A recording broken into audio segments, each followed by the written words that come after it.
Please like, share and subscribe. Kabanata 4231-4240. Kabanata 4231 ang huling pangako. Nang marinig ito ni Emperor Tianzhao, nabuhayan siya ng loob, ngunit labis siyang nag-alala. Hindi niya alam kung kaya niyang maghintay hanggang sa bumalik si Xinghe. Ano pa, ang pag-asa lang sa mga tao sa Galaxy House ay talagang makakabalik. Sa sandaling ito, ang sirang katawan ni Chu Wei sa lupa ay nababalot ng gintong enerhiya. Sa tuyong balon sa di-kalayuan, may sinabi siya sa kanyang bibig, iniunat ang kanyang malaking kamay, at ikinuyong ito sa hangin. Kamay ni Jia Luo Huiyang. Ang malaking gininto ang kamay ay nagdala ng kamanghamanghang katatagan, mabilis na nakumpleto ni Chu Wei ang pagsasama-sama ng katawan, at ang sugat ay gumaling. Para sa Star God, ang ganitong uri ng pagkakaputol ay hindi nakamamatay sa una, ngunit ngayon sa tulong ng tuyong balon, si Chu Wei ay halos nabuhay na muli na may dugo. Matandang kalbong magnanakaw. Sa oras na ito, anong klaseng awa ang nagpapanggap ka pa sa likod mo? Galit na galit si Yu Sheng kaya ang tuyong balon na ito ay hindi mukhang mamamatay. Mas mabuting alagaan mo ang iyong sarili.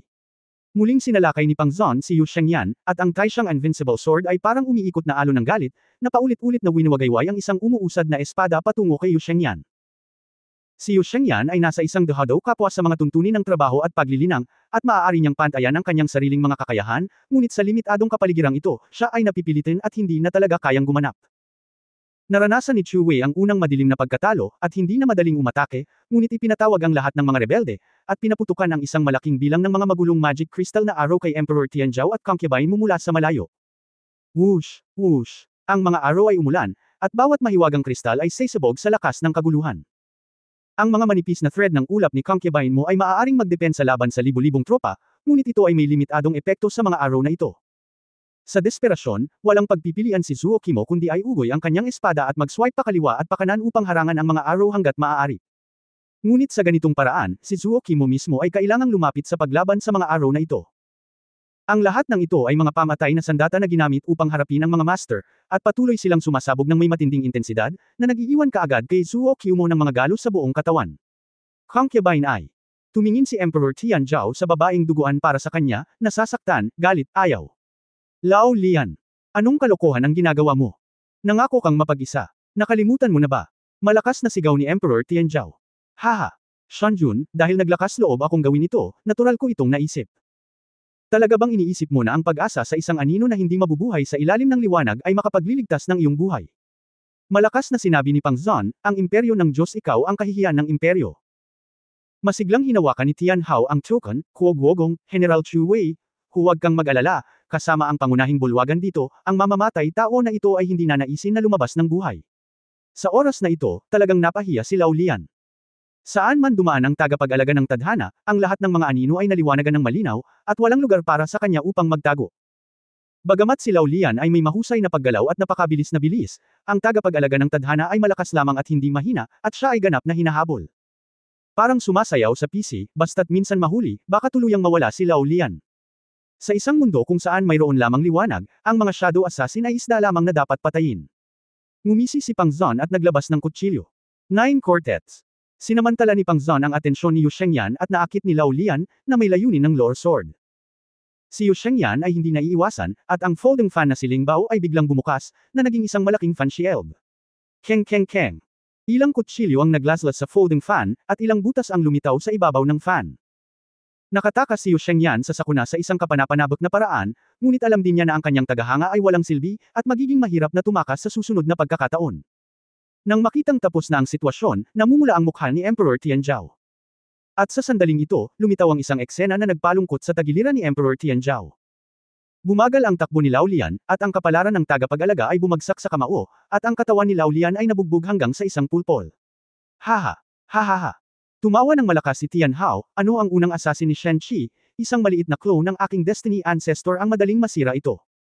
Ngunit bago pa siya matapos magsalita, biglang lumitaw ang isang malamig na alon na nagpang-inig sa lahat sa Imperial City. Ang matandang Lian, nakakamasa lang sa laman, ay ginawang dark energy ang lahat ng piraso. Kaagad pagkatapos, si Lao Liani ay muling nabuhay sa anyo ng isang purong itim na enerhiyang katawan sa bilis na nakikita ng mata. Ito, ang hiningang ito ay kumunot ang noo ni Pang Zon, biglang nakaramdam ng banayad na pagbabago na nagpabagabag sa kanya. Sa oras na ito, isang madilim na puyo ng tubig ang lumitaw sa kalangitan ng imperial na lungsod. Ang lahat ng liwanag ay hinigop, at ang langit ay pumasok muli sa malalim na kadiliman. Ang tagapangalaga ng tadhana ay natural na hindi pinansin ito at naglunsad muli ng pag-atake sa Lao Lian. Ngunit sa pagkakataong ito, ang mabigat na suntok ng tagapag-alaga ng tadhana ay tumama kay Lao Lian, at kahit nasirain pa nito ang enerhiyang katawan ni Lao Lian, ito ay muling mamuo sa isang iglap. Si Lao Lian ay tila hindi kayang patayin, kaya tumayo siya sa langit. Malalim na kahulugan. Pumatay ng katawan at maging mabait. Bulong ni Yu Shengyan nang makita ang eksenang ito, kaya hindi siya nagsinungaling. Ano ang pinagsasabi mo? Ito ba ang malalim na kahulugan? Natigilan si Pang Zon. Hindi napigilan ni Yu Shengyan na matawa, hey. Minsan tinanong ko ang veterano kung bakit mahilig siya sa matamis, alam mo ba kung paano siya sumagot? Walang sinabi si Pang Zon, kumunat ang kanyang mga kilay. Sinabi niya na nawala sa kanya ang tatlong pangunahing panlasa ng maasim, mapait at maalat, at ang matamis na lang ang natitira. Ang dahilan kung bakit siya nawala ay dahil siya ay ipinanganak, at ang madilim na Diyos ay nagbigay sa kanya ng malalim na kahulugan, ito ay tinatawag na pagpatay ng isang katawan at pagiging isang mabait na tao. Sa mga taong iyon bilang isang mamamatay tao, sa tuwing siya ay nasugatan ng malubha, siya ay bubuhayin muli, at ang halaga ng muling pagkabuhay ay ang pagkawala ng isang pakiramdam ng pangunawa. Sa totoo lang, hindi nakakakita o nakakarinig si Lao Lian, walang amoy, walang hawakan, ngunit sa parehong paraan, habang siya ay patuloy na muling nabuhay, siya ay lalakas, at ang madilim na Diyos ay magbibigay sa kanya ng kapangyarihan na maging walang katapusan na malapit sa Diyos. Isang sinag na lang ng tamis ang natitira sa buhay ni Lao Lian. Kung hindi man lang niya matitikman ang paborito niyang matamis, kung gayon. Narating na niya ang huling hakbang. Biglang napagtanto ni Yu Shengyan, sa wakas na iintindihan ko na. Ano ang huling hakbang na sinabi niya? Buong-buo ding nagising si Pang Zon, ano ang dahilan ng uri ng tibok ng puso na naramdaman niya sa oras na ito? Ang lumikha. Ang taong ito ay pumasok sa kaharian ng lumikha. Upang maging tumpak, maaaring siya ay naging ang bagong madilim na Diyos. Itinaas ni Yu Shengyan ang kanyang ulo at tumingin sa malalim na madilim na puyo ng tubig. Isang malaking madilim na anino ang bumaba sa ibabaw ng imperial na lungsod mula roon. Binalot ng isang pares ng maitim na kamay si Lao Lian. Tila nagsasagawa ito ng ilang uri ng ritual, na kumukumpleto ng isang uri ng pamana. Siya ay anak ng madilim na Diyos, ang tagapagmana na pinili ng madilim na Diyos. Mula sa kanyang kapanganakan, hindi siya ipinanganak upang mabuhay, ngunit upang mamatay ng paulit-ulit, muli ito ang pangalawang beses na nawala. Ito ang kapalit ng Dark God, ang kailangang maranasan. Haha, nakakabaliw, ito ang Heretic God. Nang marinig ito, maging si Emperor Tianzhao ay nabigla. Noon lang niya napagtanto na hindi pa nakapasok si Lao Lian sa kaharian ng lumikha, ngunit tumanggi siyang maging isang madilim na Diyos. Ayaw sumuko ni Lao Lian sa tadhana, kahit bakas na lang ng tamis ang natitira, lagi siyang nakadikit dito. Gayunpaman, ngayon, upang masira ang laro, upang matupad ang kanyang pangako kay Emperor Tianzhao, ibinigay ni Lao Lian ang kanyang huling pangunawa.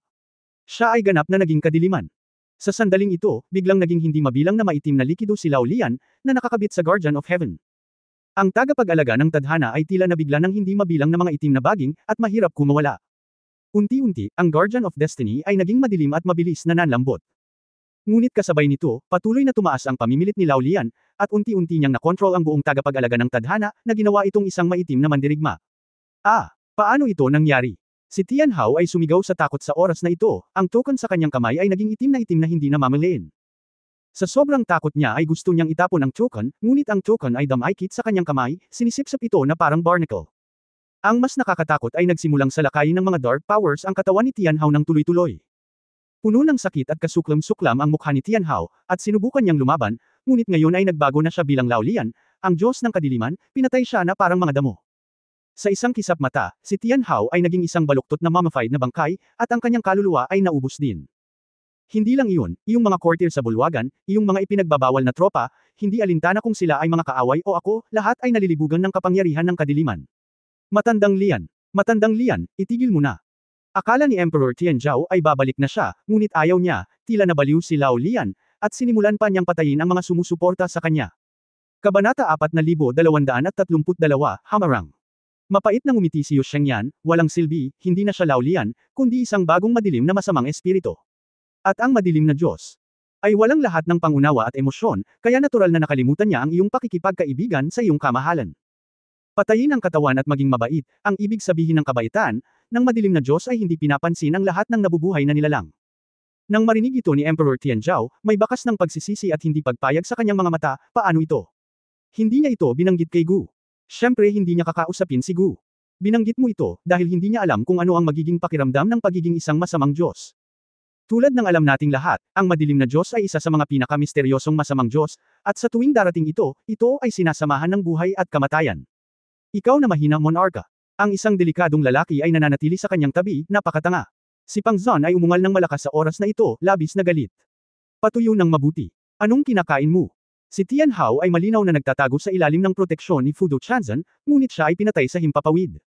Sa sandaling namatay ang prinsipe na ito, ang kanilang sapilitang palasyo ay ganap na naging isang paghihimagsik, at ang kalikasan ay ganap na naiiba. Alam ni Kujing na siya ay nakagawa ng isang malaking pagkakamali, isang pares ng makakapal na kilay ang nagsalubong, at biglang umangat sa hangin. Kung hindi ako mapupunta sa impyerno, sino ang mapupunta sa impyerno? Fufu Chanzan, ang palad ng apat na elepante.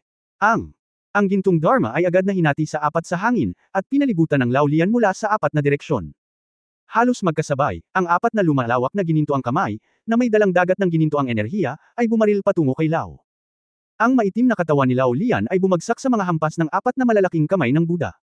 Ngunit bago makapag-react ang lahat, hindi mabilang na maitim na galami ang nakabalot sa apat na imahe ng Dharma. Sa pamamagitan ng pagsalakay ng mga dinatitinag na Diyos, ang kapangyarihan ng madilim na Diyos ay nagsimulang makaapekto sa katawan ng tuyong balon. Ang tuyo na balon ay kumikibot sa lahat, at ang kanyang mga mata ay nagpapakita ng sakit, at unti-unting naging purong itim ang puti ng kanyang mga mata. Namilipit at nagpumiglas ang tuyong balon, ibinuka ang kanyang bibig, at bumulwak ang itim na dugo sa kanyang bibig. Hindi lamang iyon, ang ginintoang kaluluwa ng tuyong balon ay patuloy na sinusunog at sinisingaw ng madilim na apoy. Nang makita ng lahat ang lahat ng ito, nanlamig na ang kanilang mga kamay at paa. Ito ang lumikha, kahit na pinalitan lang niya si Laolian bilang madilim na Diyos, ang pagpatay sa isang Star God ay madali lang. Kangkyabayin mo. Mabilis na kunin ang iyong kamahalan. Nagmamadaling nagpadala si Yu Shengyan ng voice transmission kay Zuo Kyumo, at ang pagtakbo ang pinakamahusay na patakaran sa oras na ito. Imposibleng lumaban ang lahat sa eksena laban sa isang creator. Paano ang mga tao ng lungsod ng kapalaran? Direktang tanong ni Kangkyabayin Mugwei. Ang mga tao sa buong lungsod ay patuloy na tumatakas. Inisip na lang nila na ang prinsipe lang ang nagpilit sa palasyo at hindi makakaapekto sa labas ng palasyo. At ang gawaing bahay ng imperial na pamilya ng Shenki Empire ay hindi isa o dalawa, lahat ay nakasanayan na. Sa makatuwid, ang mga tao ay ganap na hindi handa sa biglaang pagdating ng madilim na Diyos. Nang makita na ang mga hibla ng mga kaluluwa ay inani ng madilim na Diyos, ang buong lungsod ay nataranta. Ang mga makapangyarihan ay maagang tumakas, at ilan lamang na mga adventurer ang nagpoprotekta pa rin sa mga sibilyan. Ngunit kahit na ang karamihan sa mga tao ay nakatakas ng maaga, hindi sila makakalabas sa kadiliman na bumabalot sa lungsod. Hindi ito isang bagay na maaari nating isaalang-alang. Yu Shengyan na nagngangalit ang kanyang mga ngipin. Si Laolian ay bodyguard ng kanyang kamahalan. Kung papatayin niya ang lungsod, paano magiging komportable ang kanyang kamahalan? Sabi ni Kangkyabayin mo. Ang Emperor Tianzhao na nasa likuran ay nagulat, at ang kanyang mga mata ay namumula. Ito ang bagay na higit niyang pinaghirapan sa sandaling ito. Siya ang pinakamatagal na naglilingkod na Emperador Shenki, at hindi niya inaasahang hihijitan niya ang Emperador ng Langit, ngunit ang gusto niya ay ang kasaysayan din ng isang matalinong hari. Pero ngayon, sa ganitong sitwasyon, kung masisira ang lungsod ng tadhana, hindi niya ito masisisi. Maaaring ginugol niya ang kanyang buong buhay sa pagsisikap na maging isang nahihilo na monarko, at isang mapang-api. Hindi siya nagkasundo. Mas gugustuhin niyang mamatay kaysa gawin ito. Tama ang concubine ay, Yu Shengyan, pumunta ka kay Xinghe nang may kalooban ni Gu. Sinabi ni Emperor Tianzhao, anuman ang dissuasion, tinipon niya ang lahat ng kanyang cultivation at lumipad sa kalangitan. Sa oras na ito, ang pagbuo ng depensa ng palasyo ay ganap na nawasak ng kapangyarihan ng madilim na Diyos. Kung saan may liwanag, may kadiliman. Sa pagtingin sa lahat ng masasamang Diyos, ang madilim na Diyos ay isang makapangyarihang pag-iral na kabilang sa mga pinakamahusay, hindi maihahambing sa ilang maliliit na masasamang Diyos. Pagkatapos ng lahat, si Emperor Tianzhao ay mayroon lamang silver cultivation base. Kahit na siya ay isang defensive top-grade na espiritual na kayamanan, hindi niya mapipigilan ang banal na kapangyarihan ng madilim na Diyos na ito. Sa nakikita, ang kanyang katawan ay malapit ng masira ng mga madilim na puwersang ito. Sa oras na ito, sumugod si Concubine mo sa tabi ni Emperor Tianzhao at ginamit ang kanyang magulong kapangyarihan upang labanan ng may kahirapan. Nagkatinginan ng mag-asawa sa oras na ito, walang sinasabi. Ginamit ni Emperor Tianzhao ang lahat ng kanyang lakas at sumigaw sa kalangitan, ang lumikha, ang mga Diyos, ano? Si Gu ang emperador ng Shenki Empire. Gu, mabuhay at mamatay kasama ang lungsod ng tadhana. Sambit niya nitong sumigaw, na nagpatingin sa hindi mabilang na mga tao malapit sa palasyo. Si Pang Zon, Chu Wei at iba pa ay natigilan din sa kinalalagyan, na may mga komplikadong mata. Hindi nila inaasahan na talagang ibibigay ni Emperor Tianzhao ang kanyang buhay upang manatili. Ang ilang mga tao ay naantig dito, habang ang iba ay medyo nandidiri. Kahit mamatay ka, gusto mo pa rin bang mamatay sa trono? Nginisyon ni Pang Zon. Malinaw, hindi ituturing ng madilim na Diyos ang emperador bilang isang ulam. Ang tagapag-alaga ng tadhana, na kinokontrol ng kadiliman, ay naging tagapag-alaga ng kadiliman sa oras na ito, lumingon sa direksyon, at inabot upang sunggaban si Emperor Tianzhao. Magandang cloud silk. Sinubukan ni concubine mo na gamitin ang mga kakaibang kakayahan ni Zhuo Chu para lumaban, ngunit ang mga magulong sinulid na iyon ay nasira at nasira ng kapangyarihan ng kadiliman. Kamahalan, tumakbo ka. Nakita ito ni Zhuo Qimo, itinaas lang niya ang kanyang espada para baybayin ang lahat ng kanyang cultivation base, at nilaslas ang malaking maitim na kamay. Love concubine. Sigaw ni Emperor Tianzhao na nakakadurog ng puso, habang nakatingin sa babaeng ito na laging nagpoprotekta sa kanya, ang kanyang mga luha ay bumagsak na parang ulan. Sa kidlat, isang dagandong ng mga dragon ang dumating kasama ng hangin at kulog. Boom! Ang Divine Thunder Street sa kalangitan, at mula sa malayo, direktang nagalit sa katawan ng Dark Guardian. Ang malakas na banal na kulog na ito ay direktang nagdulot ng hindi maibabalik na malubhang pinsala sa tagapag-alaga ng kadiliman, bumagsak at nahulog. Langit na lihim na Dragon Crossbow, Thunder King Arrow. Nakilala ng maraming tao na naruroon ang pagkilos na ito, at lahat sila ay tuwang-tuwa. Qinglong Powerhouse. Posible kaya na ang Sword God ay darating. Ngunit hindi nagtagal, nakita ng lahat na ang isang kakaibang lalaki ay nagmula kay Yu Tianfeng. Ito ang Diyos ng kadiliman. Tumingin ang lalaki kay Lao Lian, naganap na sumanib sa dilim sa harapan niya, na may sariwang tingin sa kanyang mukha. Kawili-wili, ang buong espasyo ay napuno ng sarili kong divine power, hindi nakakagulat na ang Longying Shattered Space ay hindi direktang makapunta. Nagulat si concubine Mugwei, at nagtatakang nagtanong, maglakas loob na magtanong kung sinong elder ng Shenlang clan. Salamat sa iyong tulong. Hindi mo kailangang magpasalamat sa akin. Kung gusto mo, salamat sa anak mo. Xinghe, mukhang nagulat si concubine mo. Sa sandaling ito, sumugod sina Xinghe at Long Choxi sa eksena kasama sina Long Yewang at iba pa. Imperial Father, concubine mother, okay ka lang ba? Sinabi ni Xinghe sa isang pagsaludo, ang escort ng aking anak ay huli na. Tuwang-tuwa si Emperor Tianzhao, Xinghe, ito ba ang Qinglong Master na inimbitahan mo? Alam ng anak ko na mababa ang kanyang lakas. Kaya gusto kong humingi ng tulong sa Sword God. Ngunit ang Sword God ay nag-iisip na ito ay isang bagay ng maharlikang pamilya ng ating imperyo at tumangging kumilos, nakangiting ngumiti si Xinghe. Hindi nagulat si Emperor Tianzhao nang marinig niya ito. Ang Shenlang Royal Family at ang Imperial Royal Family ay palaging nahihiya tungkol sa ganitong uri ng isyu sa paglipat ng kapangyarihan at hindi makikialam. Higit pa rito, kung handa si Ye Fan na kumilos, hindi siya mahuhulog sa puntong ito. Kung ganoon sino ito? Ito si Senior Ji Wumeng. Isa rin siyang Nine Tribulations Azure Dragon Powerhouse mula sa Wutai, kaya hindi siya itinuturing na miyembro ng Shenlang Royal Family at hindi nakatali sa mga panuntunan ng clan. Masayang sinabi ni Xinghe, salamat sa pagkatapos makita si Ye Wang at ang iba pa, alam nila na may ganoong senior, at nangyari na dumating si Shen Qi, kaya maaari kong hilingin sa kanya na tumulong. Nine Tribulations Blue Dragon. Hindi ba't kapareho iyon ng lumikha? Tuwang-tuwa si Emperor Tianzhao, Xinghe.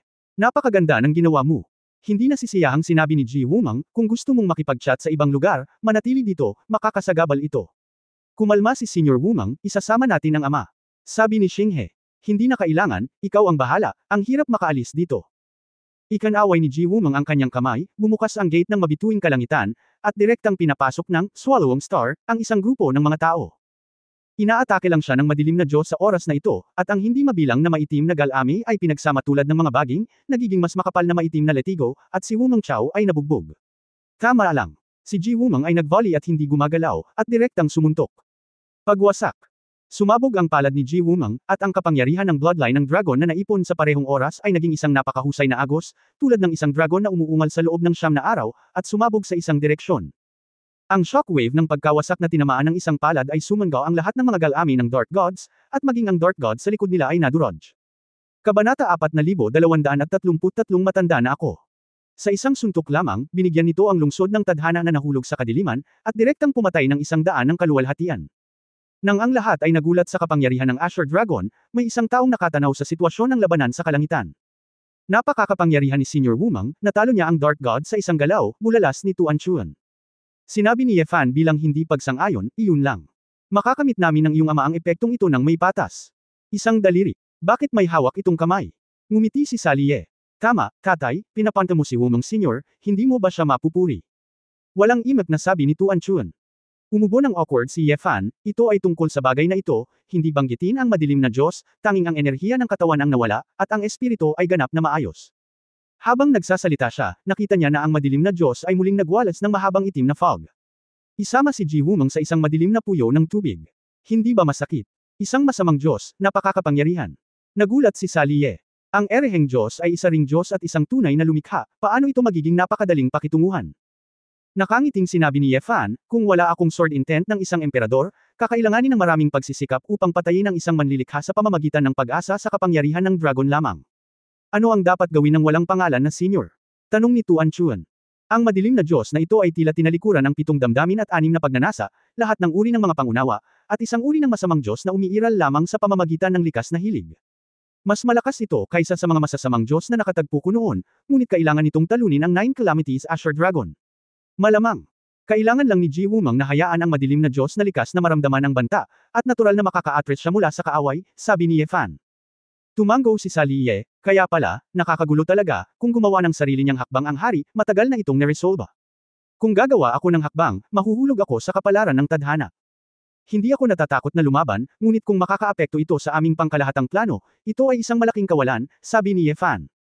Habang nagsasalita siya, ang buong katawan ni Ji Wumang ay nag-aapoy na sa nagngangalit na apoy, at ang temperatura ay patuloy na tumataas, unti-unting nagiging maliwanag na ilaw. Kang Wo Mingmang. Nagulat ang katawan ng tigre ni Ji Wumang, ang kanyang mga mata, bibig, ilong, at butas sa tainga ay sumambulat lahat ng puting mainit na apoy. Halos sa buong katawan, ang bawat butas ay naglalabas ng asul na apoy na binago ng kapangyarihan ng gumugulong na dragon. Kasabay nito, ang kombinasyon ng kapangyarihan ng oras at ang asul na apoy ay nagpapataas ng asul na apoy na ito sa isang hindi kapani-paniwalang mataas na temperatura sa isang iglap, at patuloy silang nag-aapoy. Ang antas ng pagkasunog na orihinal na tumagal ng ilang oras upang maabot ay maaaring makamit sa isang kisap mata sa ilalim ng paghihimok ng kapangyarihan ng oras. Sa ilang sandali, ang kapangyarihan ng madilim na Diyos ay sinindihan ng maliwanag na asul na apoy na ito, at mabilis na kumalat ang apoy. Sa bilis na nakikita ng mata, ang madilim na puyo ng tubig na orihinal na nakapaligid kay Ji Wumang ay naging isang buhawi ng asul na apoy. At ang madilim na kalangitan ay naliwanagan din ng nakakapasong mataas na temperatura na si Kang Yan. Anong klaseng pakulo ito? Kaya dominanti. Bulalas ni Sally Ye. 8 Tribulations Asher Dragon Skill, maliwanag ang asul na apoy, kaya nitong sunugin ang lahat, angkop ito para gawing dagat ng apoy ang malawakang larangan ng digmaan sa mahabang panahon, at gawin itong larangan ng digmaan na angkop para sa iyo. Ngumiti si Ye Fan, ang Asher Dragon Skill na sinamahan ng kapangyarihan ng oras ay natural na makapangyarihan at basic. Ito ang pinakamalakas na kangyan na magagamit. Sa oras na ito, ang Kurosyo ng madilim na Diyos ay patuloy na pinilit na umatras, sumangga, at ang lungsod ng kapalaran ay nagmula sa liwanag. Tila naramdaman niya na ang pangkalahatang kalakaran ay tapos na, at ang madilim na Diyos ay naging lupa, at hindi mabilang na itim na likido ang nawawala sa lupa. Ayaw itong bitawan ni Ji Wumang, kaya sumugod siya sa lupa at gumawa ng panibagong hakbang para sa isang sandali ng kawalang hanggan, sinusubukang hawakan ang kaluluwa ng kalaban. Ngunit ang madilim na Diyos ay siya ring lumikha pagkatapos ng lahat, pilit na nilalabanan ang pagyayalo ng oras at umatras mula sa larangan ng digmaan. Maliwanag ang kalangitan, at nalaman ng mga tao ng lungsod ng tadhana na sila ay nailigtas at napaiyak sa tuwa. Kahit na ang buong lungsod ay kapareho ng Flaming Mountain, ngunit kahit papaano ay nakaligtas. Wala na. Boring, umiling si Ji Wumang sa pagkabigo. Buksan ang pinto ng kalawakan at palabisan si Emperor Tianzhao at ang iba pa. Nang makita ang sitwasyon sa harap niya, alam ni Emperor Tianzhao na ang madilim na Diyos ay napilitang umatras, at siya ay parehong masaya at nabigo. Umalis na lang si Lao Lian na nakasama niya sa loob ng daan-daang taon nang hindi man lang nagpaalam. Ama, paano dapat harapin ang mga taksil? Tanong ni Xinghe sa oras na ito. Tumingin si Emperor Tianzhao kina Pang Zon, Chu Wei at iba pa, nanlamig ang kanyang mga mata. Ibaba mo sila para kay Gu. Oo. Agad na iniutos ni Xinghe, Haring Longai Do, bilasan mo at hulihin ang mga rebelde. Hindi. Kailangan. Nang mawala ang kanyang mukha, sinabi niya ng may malungkot na ekspresyon, dahil patay na ang prinsipe ng korona, ano pa ang dapat ipaglaban? Concubine mo, Prince Dengan, ang iyong ina at anak, mayroon kang magandang plano. Kamahalan, kung ikaw ay malinis ang ulo, dapat mong maunawaan, ang lahat ay nagkataon lamang. Hindi banggitin, kahit na ang concubine mo ay isang star god, imposible para kay Prince Dengan na magulat kay Prinsipe Dengan pagkatapos ng formation. Kaya, paano niya nalaman ng maaga, hindi ba nararapat na suriin ang ating plano? Ang mga mata ni Emperor Tianzhao ay kumikislap, bahagyang naghihinala, ngunit ito ay isang iglap lamang. Pang Zon, sa oras na ito, nasa harap ka pa rin ni Gu para maghasik ng hindi pagkakaunawaan. Ang katapatan ng concubine ay kay Gu ay matututuhan mula sa langit at lupa. Gusto mo bang makinig si Gu sa paninirang puri ng isang rebelding tulad mo, at isa puso ang iyong buhay? Pinuprotektahan ang puso ng asawa. Si Emperor Tianzhao ay ninisyon at nagmura, Pang Zon matandang magnanakaw, napakasama mo. Haha. Tumawa si Pang Zon, talagang matanda ka na, kilala kita. Paano mapangalagaan ni Emperor Tianzhao ang katotohanan? Talagang, nag-aalala ka ba sa pagpapalamig ng puso ng mga tao sa paligid mo? Isang malaking biro sa mundo. Nakaramdam ng matinding kabalintunaan si Emperor Tianzhao at galit na sinabi, ibaba mo siya. Sa katunayan, kahit hindi siya nagutos, ang mga rebelde gaya ni Pang Zon at Chu Wei ay nawala na rin ng ganang makipaglaban. Kasama si Ji Wumang, kahit paano sila lumaban, walang kabuluhan ang lahat. Ang magkapatid na Longgai King at Longgi Edo, kasama sina Yu Shengyan at concubine mo, ay sapat na upang ibagsak sila. Hindi nagtagal, lahat ng mga rebelde ay nakulong sa Sky Prison. Isang sapilitang palasyo, isang madugong patayan, at ito ay hamupa. Sa Qiming Hall, nakaupo sa trono si Emperor Tianzhao, na parabang tumanda na siya ng husto. Sinamahan siya ng concubine mo, kamahalan, bakit hindi ka magpahinga? Si Xinghe at Lord Yu na ang bahala sa mga gawain sa labas. Concubine ay, ngayon, salamat sa iyo, nailigtas mo muli si Gu. Tianzhao hinawakan ng emperador ang kamay ng kanyang kasintahan. Ang mga salita ng iyong kamahalan ang dapat gawin ng mga babae, sabi ni concubine mo Guei. Sa oras na ito, pumasok si Xinghe sa bulwagan. Ang maharlikang ama, sina Pang Zon at Chu Wei ay inalis na ang kanilang cultivation at naghihintay para sa iyong pagtatapon. Ano pa ang hinihintay mo? Mapait na ngumiti si Emperor Tianzhao, bigyan mo ako ng kamatayan. Tumanggo si Xinghe, naiintindihan ng aking anak. Ama, mangyaring magpahinga sa kapayapaan, ang susunod na bagay, ang aking anak ay makikipag-usap kay Lord Yu. Nang marinig ito ni Emperor Tianzhao, nakaramdam ng kakaiba si Wei Wei, at sinabing, Prinsipe Dengan, sa pagkakataong ito ay nagawa mo ng mabuti ang pagprotekta sa iyo. Gantimpalaan ka. Kung patay na si Hao ngayon, maglalabas si Guming ng utos na papasukin ka sa East Palace at maging tagapagmana. Walang ekspresyon si Xing He, at ang kanyang mga mata ay tumingin ng malalim kay Emperor Tianzhao. Pare, huwag kang mag-alala, nabasa na ni Master Yu ang iyong kalooban, ang anak ko na ang bagong monarko, bakit kailangan mong pumasok muli sa East Palace? Tumayo si Emperor Tianzhao mula sa upuan, nanlaki ang kanyang mga mata, at sinabi niya sa nanginginig na boses, ano? Ikaw, sinasabi mo ulit. Sinabi ni Xinghe, baka nakalimutan mong ipasa ang imperial na kautusan, ibinigay ko ito kay Lord Yu. Ibinigay ko lang ito sa kanya, ngunit iyon ay. Ang aking anak ay nagpapasalamat sa ama. Ang ama ay lubos na nagtitiwala sa anak, at ang anak ay dapat tuparin ang ipinagkatiwala ng ama, magtrabaho ng husto, at maliwanagan ang imperyo para sa mga Diyos. 10,000 tao ang humingi ng mga pagpapala. Direktang lumuhad si Xinghe para magpasalamat, pagkatapos ay mabilis na tumayo, at sinabing, kailangang maghanda ang anak ko para sa seremonya ng enthronement bukas, Te Xiangwang. Magpahinga na tayo.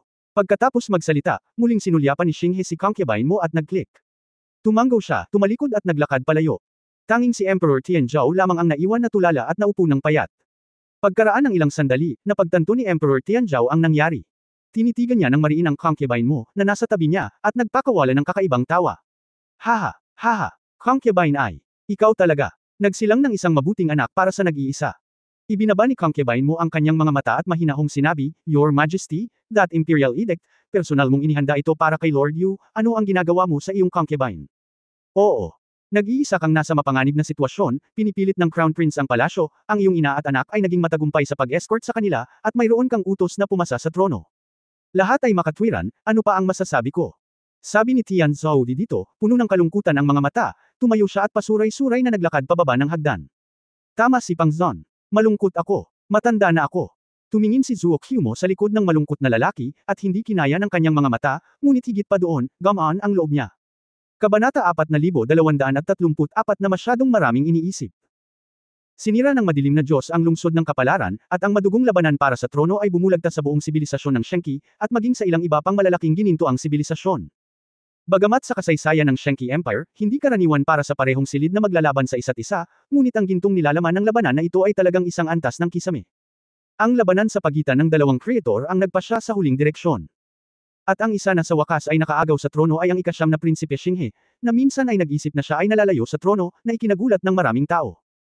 Gayunpaman, nang magsimulang bigyang pansin ng mga tao mula sa iba't ibang panig ng mundo ang bagong Emperador Shenqi na ito, nadama nilang lahat na iba talaga ang galaksi na ito. Nasa kanya ang dugo ni Shenqi at Anda.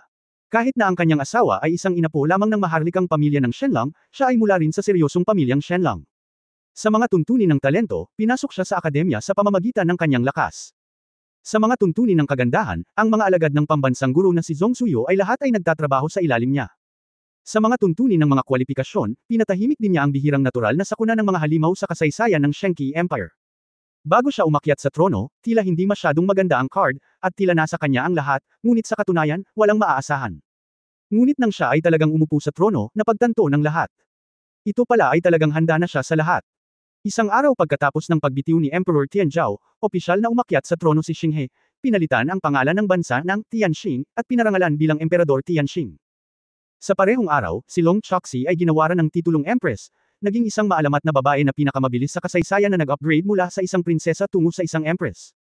Ang dating reyna, si Pang Shi, ay direktang ibinaba sa karaniwang mga tao at ipinatapon dahil sa kanyang pagkakasangkot sa pagsasabuatan. Ang mataas na estudyante ng pambansang guro, si King Long Ye, ay hinirang sa punong ministro ng gabinete, at ang dating pinunong si Yu Shengyan ay nagbitiw at nagretiro. Gayunpaman, upang purihin si Yu Shengyan para sa kanyang mga namumukod tanging tagumpay, espesyal na pinangalanan siya ni Emperor Tianqing bilang unang uri na tagapagtanggol ng bansa, at lahat ng mga inapo ay maaaring makapasok sa dinastiya bilang isang opisyal muna. Sa kabaligtaran, sina Pang Zon at Ku Jing ng unang tatlong general ay pinagkaaitan ng lahat ng karangalan, at ang kanilang mga kamag-anak ay ibinaba sa mga karaniwang tao. Nakatatak din, nariyan sina King Longai, Dong Liu Shui at marami pang ibang cronies. Sa katunayan, pagkatapos ng pagdanak ng dugo na ito ng Dark God, halos kalahati ng mga opisyal na posisyon sa Imperial Court ay bakante. Direktang nagbigay ng malaking pagbabago si Emperor Tianqing sa tuktok ng imperyo, kaya na, tila sa unang pagkakataon sa trono, ang antas ng sentralisasyon ay mas mataas pa kaysa noong Emperor Tianzhou noon. Pagkatapos ng kalahating buwan ng kaguluhan, ang Shangqi Empire ay nagsimula sa isang bagong sitwasyon. Ang harem, isang larangan ng martial arts. Dalawang babaeng nakasuot ng malalakas na suit ang nag-sparring ng mga espada, at ang lakas ng espada ay patayo at paalang. Pagkatapos ng 12-12 ng mga hampas, ang swordsmanship ng dalaga ay parang isang banal na tulong, at sinaksak niya ang espada ng kalaban ng hindi kapani-pani walang katumpakan sa isang hagod. Ang reyna ay mahusay sa swordsmanship, nakangiting sabi ni Zuo Kyumo. Pinapayagan ng inang reyna ang kanyang asawa. Nahihiyang ngumiti si Long Choxi. Ikaw at ako ay parehong magsasaka. May pagpapakumbaba man, naiintindihan mo sa iyong puso. Hinawakan ni Zuo Kyumo ang kamay ng kanyang manugang at nakangiting sinabi, sa pribado, maaari mong tawagan ang aking ina. Well, namumula si Long Choxi, ina. Okay, good boy. Si Zuo Kyumo ay lubos na nasisiyahan sa manugang na ito. Pagkatapos ng lahat, walang maraming babae sa harem na maaaring samahan siya upang matuto mula sa bawat isa.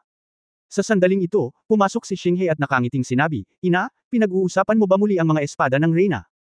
Napakabisi ng emperador, kaming mag-ina, hindi ba kailangan naming magpalipas ng oras mag-isa? Reklamo ni Zuo Chumulo. Inay, naging abala talaga ako nitong mga nakaraang araw, at hindi ko mapigilan. Tumingin si Xinghe kay Long Choxi nang may pasasalamat, salamat sa reyna, hindi magiging boring si nanay. Bueno, pumunta ka dito kaagad, may mahalagang bagay ba?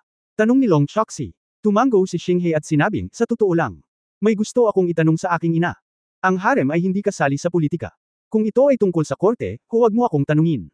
Umiling si Zuo Kyumo. Ang usaping ito ay hindi ganap na usapin ng Imperial Court.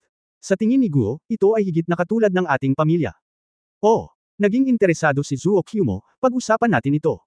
Mahigpit na sinabi ni Xinghe, dapat ding malaman ni inay na ang panig ng Anda Civilization, dahil sa naunang pangako, ay ipinasa ang mga karapatan sa pagpapatakbo ng teleportation arrays ng mga pangunahing templo sa Dest Alliance, na talagang ang Sword God.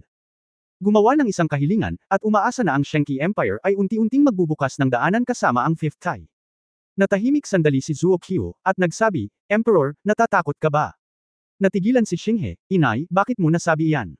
Ang pagbubukas ng channel kasama ang Five Tays ay hindi mapanganib sa banal na sibilisasyong paliwanag. Sa mga tuntunin ng mga panganib, ang Five Tays at maraming tansong sibilisasyon ay nagiging mas maimpluwensyahan, at unti-unting niyanig ang sentido komun na ang templo ay nagtuturo sa mga pangunahing sibilisasyon. Cognition. At ang templo ay ang partido na kinakatawan ng ninuno, ang dakilang emperador ng langit. Nag-aalangan ka sa bagay na ito, ngunit natatakot ka sa dakilang emperador ng langit, at hindi ka nasisiyahan dito. Mapait na ngumiti si Xinghe, wala talaga akong may tatago. Inay. Hindi alam ni Gu kung bakit, hindi ko naisip iyon dati, pero ngayon parang gusto kong maglakad sa manipis na yelo. Hindi ka natakot noon kasi wala ka. Ngumiti si Kyumo at umiling. Sumimangot si Xinghe at sinabing, hindi madali para sa atin na makarating sa kung nasaan tayo ngayon. Napakagandang sitwasyon. Kung matatalo tayo dahil sa ikalimang babae. Hindi ba sulit ito? Ngumiti si Zuo Kyumo at sinabing, Emperor, tutulungan ka ng Diyos ng espada na maupo sa trono. Para sa araw na ito, kung natatakot ka sa templo at binabaliwala ang katotohanan, sa palagay mo ba? Kayang tiisin ito ng Diyos ng espada. Ikinuyong ni Xinghe ang kanyang mga kamay, Xushi, ano sa palagay mo? Kinagat ni Long Choxi ang kanyang mapupulang labi at sinabi, kamahalan, nang iligtas mo ang unang prinsipe, si Prinsipe Hong, naisip mo ba ang iyong sarili? Si Xinghe ay nagulat at natigilan ng mahabang panahon bago siya ngumiti ng maluwag, oo. Tadhana maging ang mga ninuno o ang mga Diyos ng espada, bakit ang dami mong iniisip? Kung ang limang tay at ang tansong sibilisasyon ay talagang makapagbibigay ng benepisyo sa mga tao, kung gayon dapat itong buksan. Hayaang magsalita ang mga tao sa alyansa. Nagningning ang mga mata ni Xinghe, at nagmamadali siyang umalis. Sa kabilang banda, sa punong tanggapan ng Destel Alliance. Lumapit si Bizuer sa mesa, Miss Tuan Chuan, sumagot na ang palasyo, at umaasa si Emperor Tianxing na makuha ang eksaktong impormasyon ng Fifth Tai upang masuri kung kapaki-pakinabang ang pagbubukas. I see, it has been sorted out, send it to you. Tuan Chuan ibinigay niya kay Biherpan ang inihanda niyang impormasyon kanina. Natigilan sandali si Biherpan, alam mo na. Hulaan, ang taong gusto ng aking ina ay karaniwang hindi mali, alam niya kung ano ang gagawin ay matalino, sabi ni Tuan Chuan. Sa pagsasalita tungkol sa kanyang ina, muling bumantong hininga si Tuan Chuan, 2 taon na ang nakalipas, at hindi ko alam kung ano ang nangyari sa aking ina. Sa sandaling ito, isang matingkad at gumagalaw na babae na naka-purple dress, kasama ang isang katulong na naka-red dress, ang pumasok mula sa labas. Mahal na Tuan Tuan, na-miss mo ba si Auntie? Lumapit ang malaking dilag at hinawakan ang mukha ni Tuan Chuan para halikan siya. Tita Candlelight, huwag kang gumawa ng gulo, may mga tagalabas. Walang magawa si Tuan Chuan na samandal. Ano ang kinakatakutan mo? Ang munting dilag na ito ay magiging tiyahin mo sa lalong madaling panahon. Kumurap ang kandila kay Bizur. Pulang-pula ang mukha ni Biherpan at namumula ang tenga, mabilis itong tumalikod at lumabas ng pinto bitbit ang dokumento sa kamay. Tita Candlelight, magnegosyo tayo, ano ang nangyayari sa akademya? Tanong ni Tuan Chuan. Bagaman nakatagpo ako ng ilang mga problema, maswerte na mayroong kasakiman sa pera, at pagkapuot sa templo. Nakangiting sabi ng Candlelight, pagkatapos gumastos ng daan-daang milyong Diyos, naglabas ako ng isa pa. Itinambak niya ang itim na material ng tutor, kalahati ay nasuhulan at kalahati ay nagbanta, at karaniwang bumili ng higit sa kalahati ng mga guro. Sisimulan ng akademya ang susunod na sesyon at magdagdag ng kursong propaganda sa Bronze Civilization, at ang tema ay batay din sa 5 Ts. Nakahinga ng maluwag si Tuan Chuan, mabuti yan. Sa mga sinabi sa akin ng aking ina, ito ang hindi ko lubos na pinagtitiwalaan. Mukhang ang pera ay maaaring magpatakbo ng isang multo sa Hilingan, at ito ay magagamit kahit saan. Ang akademya ay ang talent transfer base ng templo pagkatapos ng lahat, sinimulan nilang isulong ang Bronze Civilization doon, at tiyak na magkakaroon ito ng malaking epekto. Sinabi ni Tuan Chuan ng may kumpiyansa, kapag ang 5 Ts ay ipinakita sa harap ng mga pangunahing sibilisasyon, sila ay magugulat, kung bakit ang isang tansong sibilisasyon ay kailangang patuloy na harapin ang pagkasira. Napabuntong hininga ang liwanag ng kandila. Tita Candlelight, anong problema? Tanong ni Tuan Chuan. Wala lang, iniisip ko lang na parang maayos na ang lahat, pero masyado lang swabe, medyo hindi ako mapakali. Umiling ang Candlelight at sinabing, sana ako lang ang nag-iisip tungkol dito. Ang templo, sa itaas ng mahiwagang altar. Isang mar-angle na katawan, tahimik na nakahiga dito. Pagkaraan ng hindi malamang oras, dahan-daang binuksan ng may-ari ng katawang ito ang kanyang mga mata. Umupo siya, huminga ng mahabang hininga, pagkatapos ay iginalaw ang kanyang leeg, iginalaw ang kanyang mga daliri, at nagpakita ng isang nasisiyahang ngiti. Chapter 4235 Aalisin ko na. Tyrant. Sa hindi kalayuan, sa isang malakristal na hala, hindi mapakali na pinagmamasdan ni Yu Changxia ang figure. Lumingon ang matipunong lalaki para tingnan si Yu Changxia. At nakangiting sinabi, salamat sa iyo, nakapagkulong ako sa kawalang hanggan. Ang hirap talaga para sa iyo. Ngunit walang paraan. Lahat ng ito ay isang bagay na nilikha ko, at dapat kong igalang na magagamit niya ito para sa akin. Parang may iniisip ang God of Creation, nga pala, gusto ko lang subukan. Kung gaano kalakas ang kapangyarihan ng katawan na ito sa akin, kunin mo na lang. Pumunta ka na sa kutsilyo. Bago pa makapag-react si Yu Changxia, nabasag na ang nakapaligid na isolation barrier. Agad niyang naisip na gamitin ang kanyang diskarte sa paggalaw upang makatakas, ngunit nang siya ay aalis na, bigla niyang nakita. Kakaiba. Ang kanyang katawan ay naging uncoordinated. Sa orihinal, ang bawat hakbang niya, bawat pulgada ng paggalaw, ay parang tulong ng Diyos at natural na paghinga. Ang kilusan sa antas ng emperador ay gumagalaw sa oras at espasyo, at ito ay madaling gawin. Ngunit sa sandaling ito, tila ang lahat ng mga kasanayang pinagkadalubhasaan ko ay naging hindi magagawa. Paano? Paano ito? Nag-cultivate si Changxia Yansui at gustong subukang muli, ngunit bago gumawa ng ilang hakbang, bumagsak siya sa lupa. Sa hindi kalayuan, ay may hawak na espada ang bayaning haring si Dugo. Puno ng biro ang mga mata sa likod ng maskara. Ang kapangyarihan ng aking emperador. Maaaring ito ay. Ikaw tiyan ay hindi makapaniwala, maaaring siya ay kinuha mula sa binhi ng emperador. Ngunit pagkatapos niyang maingat na kumpirmahin ito, nalaman niyang mayroon pa rin sa katawan. Anak, sa tingin mo anong uri ng pag-iral ang kapangyarihan ng isang emperador? Ang Diyos ng paglikha ay lumapit sa Yu Changxia sa oras na ito, at pabirong sinabi, ito ba ay talagang higit sa lahat? Yu Changxia ang kanyang mukha ay mapatla, at isang desperadong hula ang lumitaw sa kanyang isipan. Actually nahulaan mo na, di ba? Ang Diyos ng paglikha ay naglahad ng kanyang mga kamay, ang lahat ng ito ay ibinigay ko lamang sa iyo. Dahil ito ay ibinigay sa iyo, syempre maaari ko itong bawiin. Tingnan mo, kaawa-awang maliit na tao, natuklasan na ang emperador ay walang iba kundi ang umasa. Nalulungkot ka ba sa laruan na ibinibigay ng mga tao? Yu Changxia shook his head, impossible, impossible, hindi kaya lahat ng kapangyarihan ng emperor ay orihinal na pag-aari mo. Sa akin, maaari kang magkaroon ng malaking kapangyarihan. Lahat ng bagay sa mundo, syempre, kasama rin ang lahat ng mga emperador.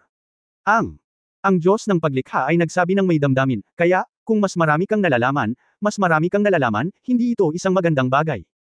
Tignan mo, kung hindi ka pumunta dito, at least feeling ko ako na ang pinaka may kakayahang tumakbo sa mundo. Mas maganda ngayon, charity na lang pala yung power na pinagmamalaki ko so far, how cruel. Kumislap ang mga mata ni Yu Changxia, kung ang kapangyarihan ng isang emperador ay nasa iyo, kung gayon bakit mo sila ipinadala sa hindi mabilang na sulok ng malaking mundo. Kung ang Diyos ng Espada ay walang binhi ng emperador, ang Fifth Tai ay hindi sana makatakas sa sakuna ng paulit-ulit. Hindi mo talaga kayang kontrolin ang lahat ng mga emperador. Tingnan mo, nagsisinungaling ka. Ang Diyos ng paglikha ay nagpakita ng malamig na liwanag sa kanyang mga mata, at mahinang nagsabi, ang dahilan kung bakit naglakas loob akong ibahagi sa iyo ang kapangyarihan ng emperador. Dahil, hindi ito epektibo para sa akin. Kasabay nito ang pagbagsak ng boses. Isang mataas na temperatura hanggang sa maliwanag na apoy na maglalakbay sa buong mundo. Isang malungkot na panaghoy ang pinakawalan ni Tian, at mabilis na sinunog ng apoy na ito ang kanyang katawan at kaluluwa. Kang yan. Ang mga mata ni Yu Changxia ay nagpakita ng takot, ang Diyos ng paglikha ay malinaw na gumagamit ng kapangyarihan ng Shenlang bloodline, ito ba ay nagkataon, o siya ba ay talagang mula sa pamilyang Shenlang? Ngunit ang higit na nagpadesperado kay Yu Tian ay ang absolute variable na nakatali sa kanya ng Eternal Great Emperor ay hindi wasto. Kung wala ang kapangyarihan ng Eternal Emperor, hindi kayang tiisin ni Yu Changxia ang ganoong pinsala. Sa huling sandali ng kanyang buhay, ang kanyang mga mata ay nakatitig lamang sa isang kristal na kabaong sa di-kalayuan. Naroon ang biolohikal na ina na hindi pa niya nakilala. At siya ay patay na. Matapos sa pilitang sunugin si Yu Changxia, ang Diyos ng paglikha ay nagpakita ng nasisiyahang tingin sa kanyang mukha. Oo, matagal na akong hindi nakakakilala ng ganoon kahusay na katawan. Sa wakas ay may magagawa na ako. Tumalikod siya at naglakad ng ilang hakbang. Guwapo. Ang mga pisikal na katangian ng maniniil ay nawala. Nang muli siyang lumabas, diretso siyang dumaan sa hindi mabilang na mga voids at nakarating sa isang sinaunang Xingyo.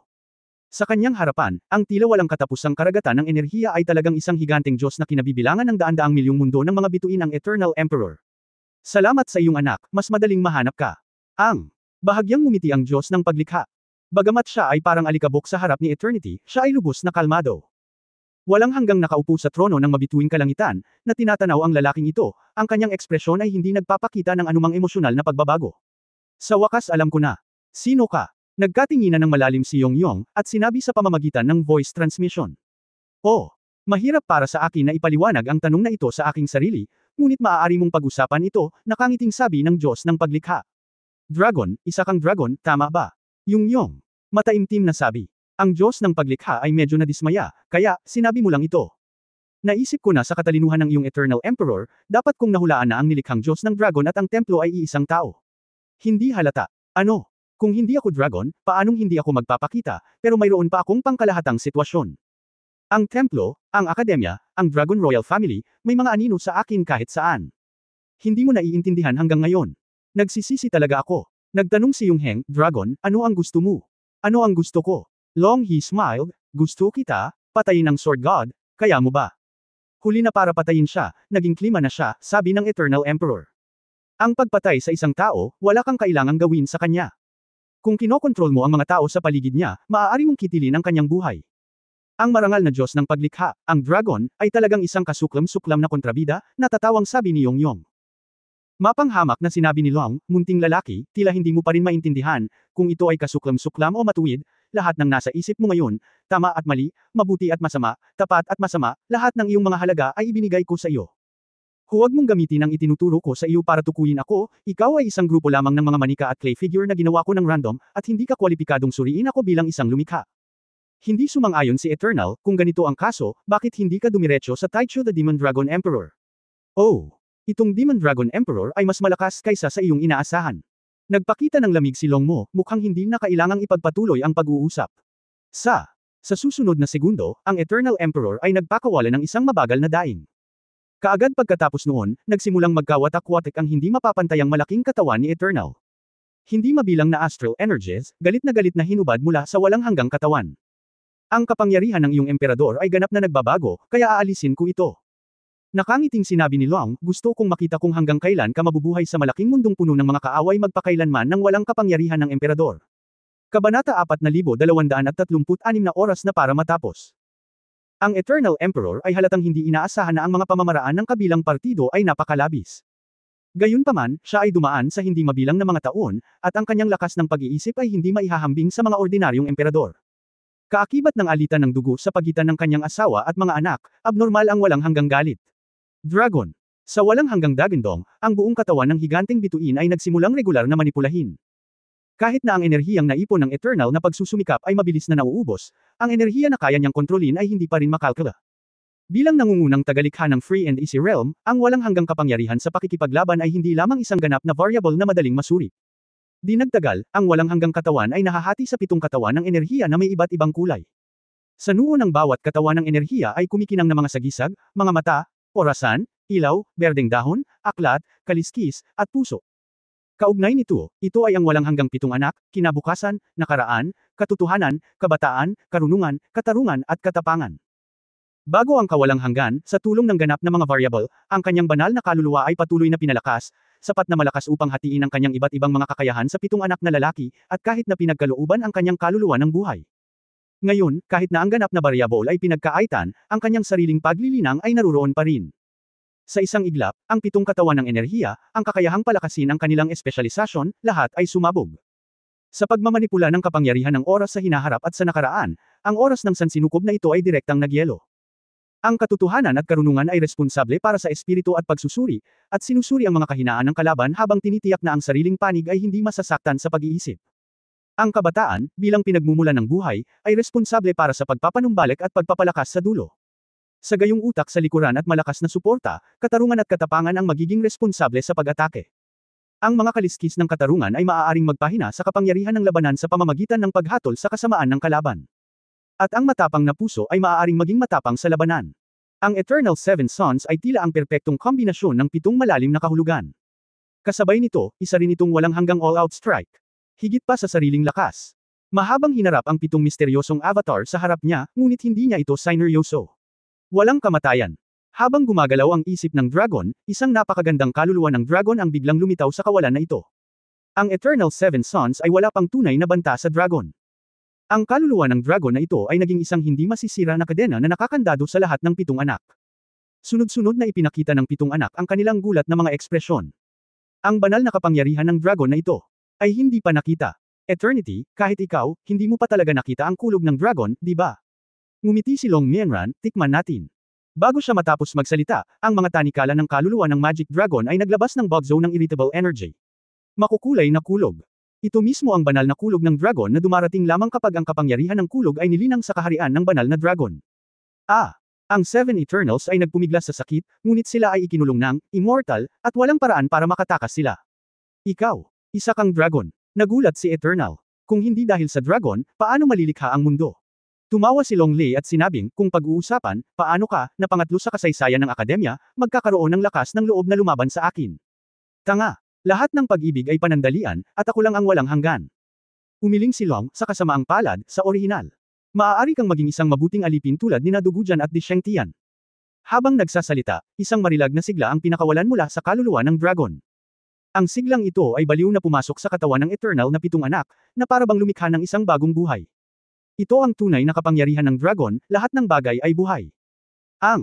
Nanlamig ang mga mata ng dragon at sinabing, ang sukdulan ng buhay ay pagkawasak, at dapat itong wakasan, patuloy na lumalawak ang katawan ng enerhiya. Kapag ang tubig ay puno, ito ay umaapaw, at kapag ang buwan ay nakakuha, ito ay natatalo. Ang sigla ay tulad ng isang malaking tonic pill, ito ay patuloy na pinupunan, ito ay lubos na lason. Bakit, sinubukang pigilan ni Eternal? Ito ay may katwiran na ang kanyang paglilinang ay hindi magiging walang kapangyarihan upang labanan. Bakit hindi mo mapigilan ang puwersa ng buhay na ito na pumasok sa iyong katawan, di ba? Ang panlasa ng Longwan, lahat ng nilalang ay laging humihingi ng mga bagay, sila ay walang kabusugan na kasakiman, at kung ano ang kanilang hinihiling ay palaging walang kamatayan. Sa mundong ito, gaano man kalakas ang lason o ang pinakamatalim na espada, may mga taong kayang lumaban. Tanging ang siglang ito, ngunit walang sino man ang makakalaban. Dahil, noong ikaw ay nilikha, itong depekto, na tila walang depekto ay nakalaan na sa iyo. Hindi makapaniwala si Eternal sa narinig. Oo, ito ay isang nakamamatay na kapintasan na ang buhay ay maaaring, magaling, at maligtas. Ngunit ang pakiramdam na ito ng kawalan ng kapangyarihan ay pinilit siyang harapin ang katotohanan.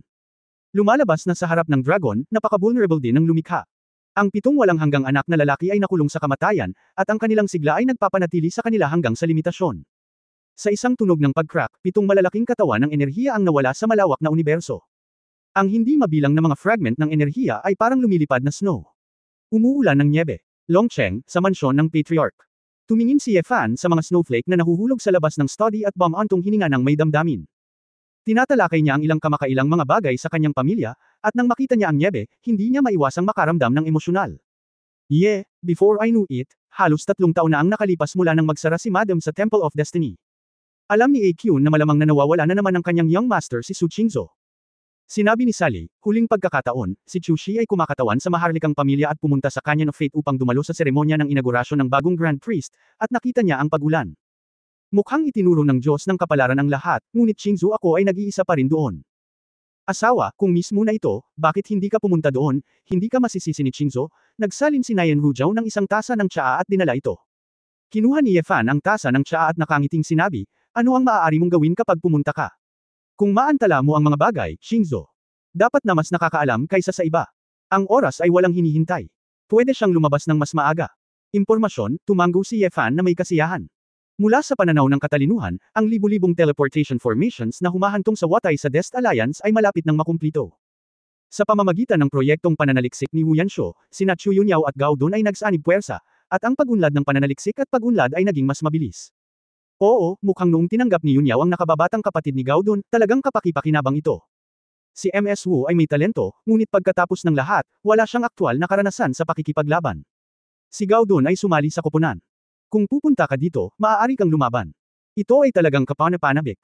Kapag ito ay opisyal na nabuksan, ito ay tiyak na magiging lubhang kawili-wili, nakangiting sabi ni Du Yuner. Maraming mga kagiliw-giliw na bagay, ngunit ang mga panganib ay hindi maliit, ang mga madugong bagyo ay hindi maiiwasan, sabi ni Sally. Nang tumahimik ang lahat, biglang may napansin si Ye Fan at sumimangot. Tumayo siya at naglakad palabas ng bahay. Sa bakuran na nababalutan ng nyebe, isang figure ang nakatayo sa ilalim ng puno ng magnolia, mukhang malamig at malungkot. Ito ay isang lalaking hindi pamilyar sa hitsura, nakadamit ng isang simpleng damit, na may marangal na aura, at ang kanyang mga kilay ay nagpahayag ng isang hindi pangkaraniwang kahulugan. Bagamat ito ang unang pagkakataon na nakita ko siya, pakiramdam ni Ye Fan. Medyo pamilyar. Naglakad na rin palabas ng bahay sina Akan at Sally Ye, at medyo nagulat sila nang biglang pumasok ang ganoong tao. Sino ka? Tanong ni Ye Fan. Ang bisita ay tumingin pabalik kay Ye Fan at sinabing, ito ang unang pagkakataon, magkita tayo sa katawan. Natigilan si Ye Fan, at biglang naisip ang isang tao. Ikaw ay walang hanggan. Bahagyang ngumiti ang lalaki, to be exact, I am past eternity. Kabanata 4237 muling binibigyang diin. Ang mga mata ni Ye Fan ay nagliwanag ng itim na gininto ang apoy, at pagkatapos ng mas malapitang pagtingin, nalaman niya na ang oras na kinaroroonan ng lalaking ito ay hindi katulad ng sa kasalukuyan. Talagang hinaranggan mo ang iyong sarili sa isang punto sa nakaraan. Hinawakan ni Ye Fan ang kanyang baba gamit ang isang kamay, kawili-wili, ngunit sa ganitong paraan, ang iyong cultivation realm ay magiging ganap na stagnant, at mawawala ang abnormal na super energy na katawan na iyon. Sandali. Biglang may napagtanto si Ye Fan, at nagbago ang kanyang mukha, natalo ka na. Kung hindi ito natalo ng kung anong puwersa, hindi na kailangang gumamit ng ganoong mukha si Eternal para humarap sa kanya. Ang nakaraan na ito ay isang sinag lamang ng buhay na natitira sa kawalang hanggan. Para itong suicide note na nakasulat ng maaga, wala nang iba pa, itong suicide note ay isang buhay na katawan na maaaring magpasa ng alaala. Nagulat si Sally Ye at ang iba pang nasa likod nang marinig nila ito. Ang lalaking ito ba ang Eternal Emperor? Ang Eternal Emperor ay pinatay. Ang balitang ito, natatakot ako, ay sapat na para lindol sa buong mundo. Napagtanto ni Akan ang kaseryosohan at agad na naglabas ng noise barrier sa labas ng bakuran. Hindi na kailangan, naglakad si Ji Wumeng sa courtyard sa oras na ito at sinabing, hindi nakikita o naririnig ng mga tagalabas. Senior Wumeng, nandito ka ba? Natigilan si Akan. Tumanggo si Ji Wumeng, nakatingin kay Eternity na may komplikadong mga mata. Sa isang espesyal na oras, ang kanyang mga salita at ang kanyang hitsura ay maririnig at makikita lamang sa amin pagkatapos niyang payagan ito. Sumulyap si Yongyong kay Ji Wumeng at bumantong hininga, 200 na kalamidad na asol na dragon. Sayang naman, nakakahinga pa rin. Nakarinig si Ye Fan ng mahinang boses. Eternal, baka ang dragon ang pumatay sa iyo. Lahat ng tao sa bakuran ay natigilan. Ang ganitong uri ng hula ay masyadong nakakatakot. Mahinahong tumanggo si Eternal. Hay! Huminga ng malalim si Ye Fan. Bilang karagdagan kay Shenlang, ang higit na nakakaunawa kay Shenlang ay natural na ang 9 Tribulations Asher Dragon. Mahirap para kay Ye Fan na isipin kung ano ang maaaring maging kapangyarihan ng dragon, na higit na mapangahas kaysa sa 9 Tribulations Asher Dragon. Hindi ito pinaniwalaan ni Ji Wumeng, imposible, anong klase kang forever, kung dragon ka talaga, bakit ka minamalas?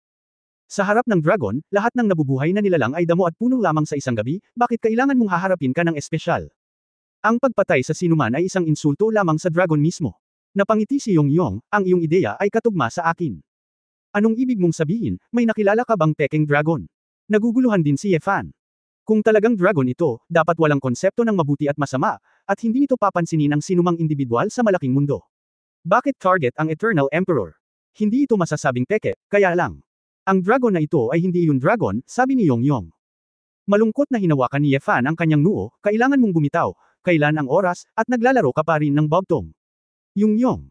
Bumantong hininga, ang dragon, ang pumatay sa akin. Natigilan si Ye Fan, ang kasaysayan ng akademya ay ang una, ang dragon. Ang ninuno ng maharlikang pamilya, ang dragon. Eksakto. Kaagad, ikinwento ni Eternal ang nangyari. Matapos pakinggan si Ye Fan, sumimangot siya at sinabing, nagugol ka ng maraming oras sa pagsubok na alamin kung sino ang nasa likod ng templo para ipaghiganti ang kanyang asawa. Tama, tumanggo si Eternal. Muling natahimik si Ye Fan. Kung noon pa man ay tiyak na tatanungin siya nito, revenge is revenge, bakit maraming inosenteng tao ang pinatay niya? Gayunpaman, habang ang kaharian ng isang tao ay nagiging mas mataas, ang ilan sa mga problema ng nakaraan ay nagbago din. Maiintindihan talaga ni Ye Fan na kapag naabot niya ang taas ng kawalang hanggan, wala na siyang nararamdaman para sa maraming mahihinang nilalang. Kung tutusin, walang hustisya o kasamaan dito, sadyang wala siyang pakialam. Ang kanyang asawa ay pinatay ng hindi maipaliwanag. Sa paraan upang mag-imbestiga sa katotohanan, may pakialam ka pa ba sa ilang mga bug na hindi nakikita ng mata? Kung you're ka hanggang kamatayan, tatapakan ka hanggang kamatayan, paano ka ba talaga makakapanatag? Ang sekular na moralidad ay nagpahirap sa paghatol sa kawalang hanggan.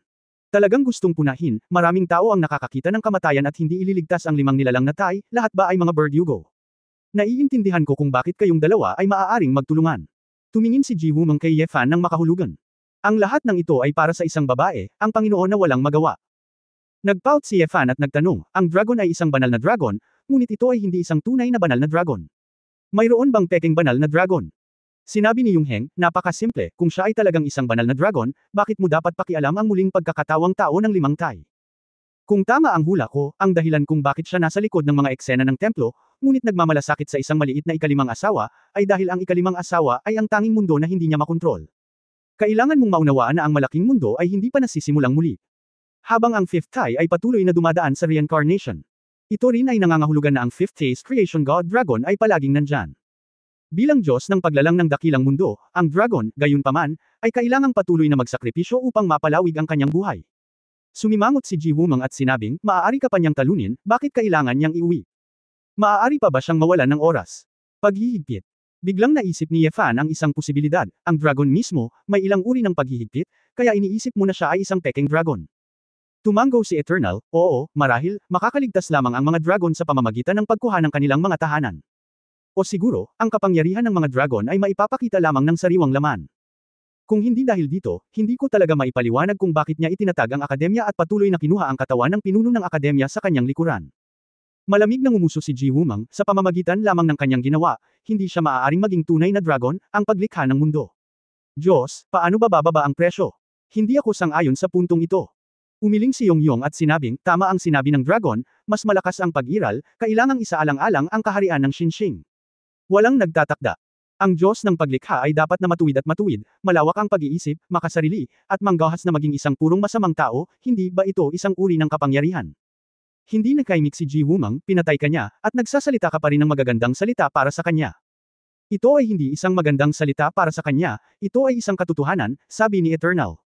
Ang mga mata ni Ye Fan ay kumikislap, kung ito ang sinabi mo. Kung gayon maraming bagay ang maaaring ipaliwanag. Nagtaka ako noon na ang Demon Dragon Emperor ay napakawalang prinsipyo sa simula, hinamak ang templo, at hindi pinakitunguhan. Bago ko pa man marating ang kaharian ng lumikha, pilit kong ginulo ang reinkarnasyon ng 5 tay, at hindi ito pinipilit ng templo.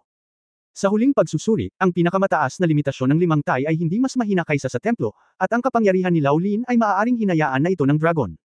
Natatakot ako. Napaatras si Ye Fan ng ilang hakbang sa ilalim ng puno at bamulong, sinabi sa akin ni Lao Lin na sa buong mundo, walang hihigit sa 3 tao ang makakapagpaseryoso sa kanya.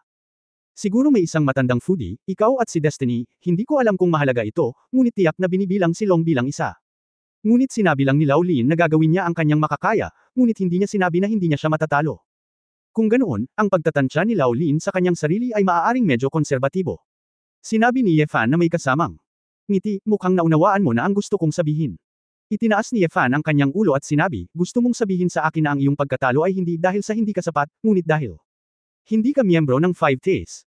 Eksakto, sabi ni Yong, bagaman paulit-ulit na binibigyang diin ni Long na lahat ng bagay sa dakilang mundo ay ibinigay niya at hindi maaaring magdulot ng banta sa kanya, ang Fifth Tai ay malinaw na isang espesyal na pag-iral. Ako ay orihinal na ipinanganak sa isang pilak na sibilisasyon, at lahat ng mayroon ako ay maaaring nagmula sa mga dragon, kaya ako ay kinokontrol saan man sa harap niya. At lahat ng tungkol kay Watai ay maaaring nagmula sa tunay na dragon, at ang buhay o kamatayan ay hindi dragon. Kung ano ang maaari mong kontrolin. Kaya nga, nakakalusot lang ang dragon sa mga tao sa ibaba, ngunit hindi siya maaaring sapilitang makialam. G. Sinabi ni Wumang, kung gayon, paano mo dapat ipaliwanag na ang iyong ganap na mga variable ay pinagkaaitan? Alisin ang kapangyarihan ng emperador. Kung pag-uusapan, ang dragon ay talagang paulit-ulit na binigyang diin na maaari niyang alisin ang kapangyarihan ng emperador.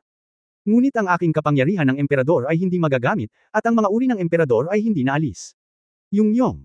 Tumingin kay Yefan, upang gawin ito, maaaring baliwalain ng Sword God Wushuang ang lahat ng malalim na kahulugan, hindi ba ito ang parehong bagay?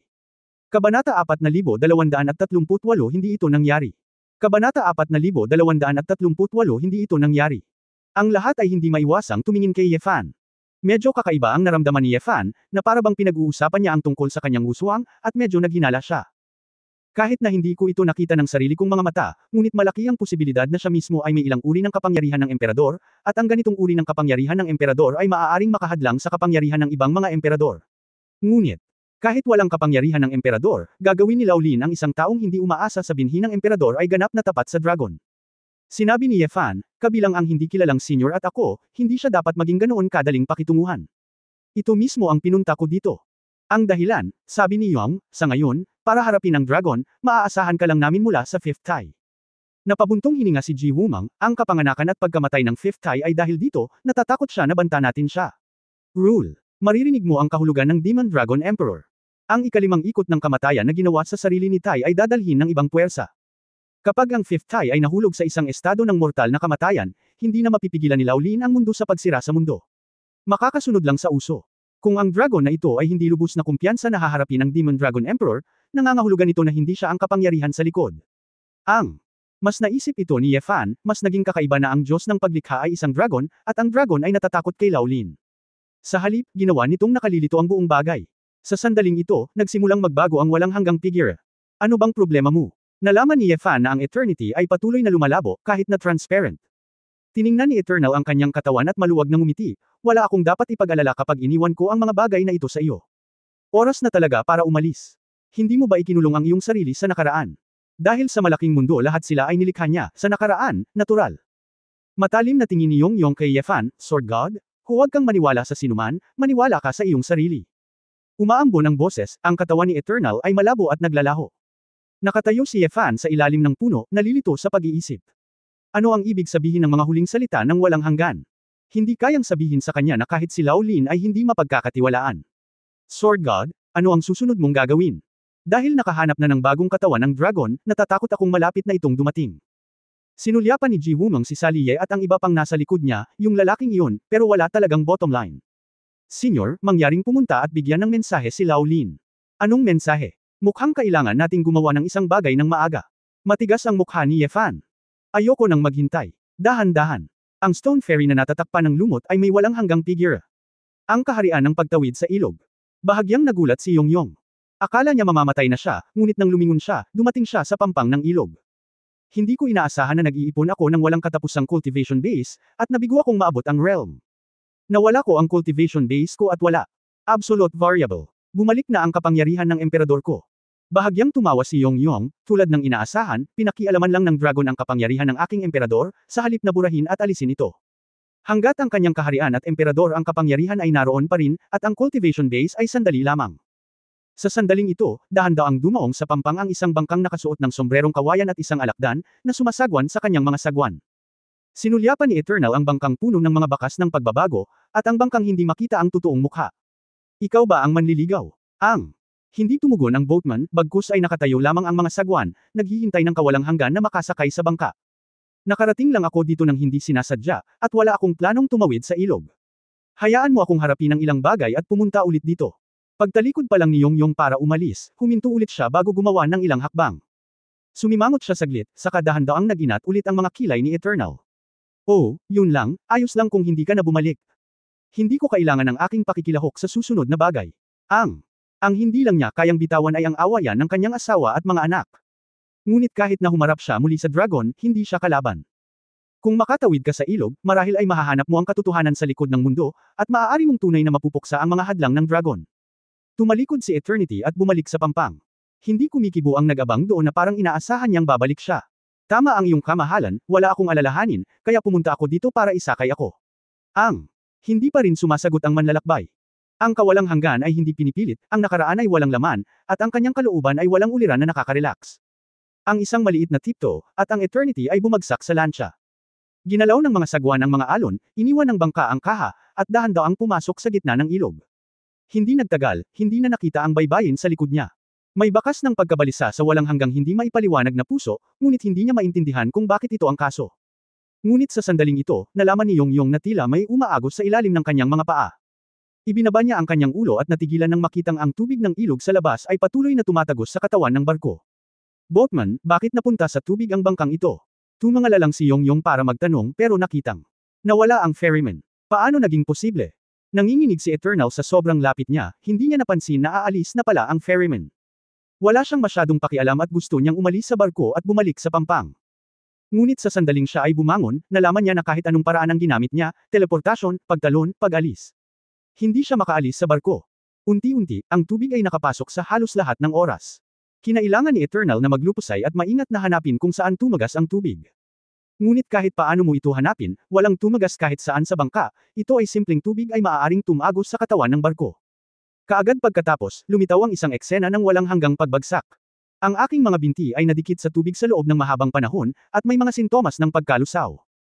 Kasama ng kanyang sariling primordial spirit, naagnas din ito ng daloy ng tubig, naging stream ng enerhiya, at natunaw sa tubig ng ilog. Paano ito? Hindi pa ba ako handang tumawid sa ilog?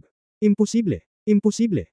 Inubos ni Eternal ang lahat ng kanyang lakas at sinipa at pinalo ng malakas ang bangka, ngunit kaunting bakas na lang ang natitira sa bangka, tulad ng nasa itaas, marami pang mga pilat sa pangkalahatan. Ang Eternal ay lalong nababagabag, at ang pinsala sa primordial na espiritu ay nagpapawala sa kanya ng kakayahang mag-isip. Unti-unti, ang mga mata ay tuluyang nahulog sa dilim. Matapos ang hindi kilalang tagal ng panahon, muling lumutang ang barko, ngunit walang hanggang figure dito. Sa tubig ng ilog, daan-daang buto ng gintong emperador ang lumutang sa tubig. Ang kahangahangang bilang ng mga emperador species ay tila ang tanging patunay na ang Eternal Emperor ay umiral. Ang mga uri ng emperador na ito ay naanod sa ilog at nakarating sa isang bukas na lugar sa dikalayuan. Ito ay isang lawa, na napapalibutan ng puting fog, at kapag ang tubig ay umaagos dito, nagsisimula itong tumaas ng sunod-sunod. Ang isang malaking gintong puno ay talagang nakabitin sa lawa, sinisipsip ang lahat sa mga ugat nito. Ang mga species ng emperador na ito, na parang bumalik sa kanilang bayan, ay ipinatawag, sinuspinde, at pinagsama sa malaking puno. Ang mga gintong dahon ng malaking puno ay umuuga at kumikinang, na parang walang nangyari. Kabanata 4239 na isang piraso ng chess. Tianqing 2 taon, ang lungsod ng Tadhana, ang templo ng Tadhana. Isang malaking billboard ang lumitaw sa labas ng pangunahing bulwagan, na umaakit ng malaking bilang ng mga adventurer at mga dumadaan. Ang teleportation channel ng Wutai World ay opisyal na bubuksan sa loob ng 7 araw. Lumalabas na hindi pa lumitaw si Wutai, kaya hindi pa nabubuksan ang transmission channel. Hindi nakakagulat na narinig ko lang kung gaano kalakas ang mga adventurer ni Wutai, ngunit hindi ko makita ang totoong mukha ng mundo. Sa nakalipas na 2 taon, ang mga adventurer mula sa Wutai ay naging sikat, at ang A-level at mas mataas na mga gawain ng Dist Alliance ay makukuha lamang sa pamamagitan ng pag-agaw sa kanila. Ang Silver Guild ng Taikang, Feng Yunsan at Bai Wumeng. Ang Hongming Guild at ang Obsidian Guild ni Ye Xuanguang ay mas malupit kaysa sa iba. At si Xiao Ziner, ang emperador ng Phoenix Royal Family, si Ai Erfa, ang master ng 9th floor tower ng Master Tower, ang Dragon Fist Emperor at ang Dragon Blood Queen ng Shenlong Royal Family. Hindi ko maisip na lahat sila ay nagmula sa Bronze Civilization. Sa oras na ito, isa pang boses ang lumabas mula sa karamihan, ano ang sinasabi mo? Sino ang hindi nakakaalam ngayon, ngunit anumang tansong sibilisasyon ay mas mapanganib kaysa sa ginintoang sibilisasyon. Hindi sinasadyang makatagpo ng isang banal na hayop. Sino ang nagsabing hindi, ang pinakamababang paghahanap para makapunta sa Bronze Civilization ay B rank, at walang sinuman ang maaaring maglakas loob na kunin ito? Sabi mo, ang pangkalahatang Bronze Civilization ay ganito. Niu, kung ikaw ay nasa 5th world, lalakad ba ang mga Diyos at hayop sa buong lugar, at ang mga Star God ay mas mababa sa mga aso? Seryosong tanong ng isa. Kuya, interesante ang sinabi mo, pero posible talaga, kung hindi, paano magkakaroon ng napakaraming masters? May mga tao rin sa tabi niya. Hoy! Gusto ko talagang buksan ang ruta ng star map at pumunta sa Watay para makita kung anong uri ng mundo iyon. Huwag masyadong umasa. Ang antas ng templo ay nahahati, gaano man ang tansong sibilisasyon, imposibleng mapantayan ang ating ginto. Ang sibilisasyon ay maihahambing. Sinabi sa amin ng templo na ang Bronze Civilization ay may asul na dragon at isang vermilion bird. Ang mga katotohanan ay nasa harap natin, at ang ating pag-iisip ay kailangang i-update. Tama, ang templo ay tahimik tungkol sa sitwasyon ng ikalimang asawa, at karamihan sa kanila ay natagpuan na sila ay binugbog sa mukha. Mukhang, ang mga salita ng templo ay hindi mapagkakatiwalaan. Ang mga video ng pag-uusap na ito sa labas ng templo ng tadhana, sa pamamagitan ng the monitoring was transmitted to the headquarters of the Dest Alliance in real time. Si Tuan Chuan at Bi Herpan ay nakatayo sa harap ng malaking screen, pinapanood ang lahat ng ito, medyo nasiyahan sila. Miss Tuan Chuan, mukhang tamang-tama na ang panahon. Ang mga inaasahan ng lahat para sa ikalimang asawa ay umabot na sa kanilang rurok, at nagsimula na silang magtanong sa templo, nasasabik na sabi ni Bi Herpan. Talagang tama. Anumang oras, kahit saan, ang paghahanap ng ilang mga tagapangasiwa ay isang magandang paraan upang pahusayin ang opinyon ng publiko. Nakangiting tumanggo si Tuan Chuan. Pagtitiwala. Natigilan si Bizuer, mayroon ba sa ating mga tao dito? Siyempre, bakit magiging masigla ang pag-uusap? Bakit napakadaldal ng mga adventurer? Sinabi ni Tuan Chuan, kahit isang katlo ng isa, hiniling ko kay Tia Candlelight na bayaran ito. Tumingin si Bizuer kay Tuan Chuan sa tabi niya na nakahinga ng maluwag, tulad ng inaasahan sa anak ng dalaga, ang iyong ina at anak na babae ay masyadong magkatulad. Walang pakialam si Tuan Chuan at tumalikod. Tita Herpan, sa susunod, kapag nabuksan na ang Watay, malaki ang posibilidad na maging madugong bagyo ito. Kung mananatili ka sa amin, maaari kang hatulan bilang kaaway ng templo. Kung tutusin, ipinadala ka ng Eternal Emperor para tumulong. Oo, at ang Eternal Emperor ay wala na rito. Kung gusto kong umalis ngayon, sa palagay ko ay hindi natutol ang aking ina. Natigilan si Bizuer sa pwesto, Miss, itataboy mo ba ako? Hindi para sa iyo ito, para sa iyo. Isang pagkakataon na pumili ng bagong buhay, natatawang sabi ni Tuan Chuan. Saglit na natahimik si Bizuer, pagkatapos ay itinaas ang kanyang ulo at sinabing, talagang tapat ako sa Eternal Emperor sa simula, kaya pumunta ako upang tulungan ang iyong ina. Ngunit sa katunayan, pagkatapos ng pagtatatag ng Dest Alliance, ang aking gamit ay hindi masyadong malaki, kahit sino ay maaaring palitan ako. Nananatili ako dito dahil gusto kong sundin ang mga yapak ng iyong ina at panuurin ang kanyang pagbabago sa mundo ng paunti-unti. Ngayon, basta hindi mo nagustuhan, handa din akong sumama sa iyo. Narinig ito ni Tuan Chuan, na may bakas ng pananibik sa kanyang mga mata, ipaalala mo sa akin si Tia Guqing, at umaasa ako na pagkatapos ng malaking mundong ito at sa head-to-head na paligsahan ng ikalimang asawa, lahat ay makakasamang muli. Habang nagsasalita siya ay bumukas ang pinto ng opisina. Pumasok sina Feng Yaoying, Xu Lingshan at Xiao Waiso. Anong pinagsasabi mo, mukha kang sentimental. Naramdaman ni Xiao Waiso na hindi tama ang amoy sa hangin. Ang chat sa pagitan ng mga babae ay tiyak na magiging emosyonal.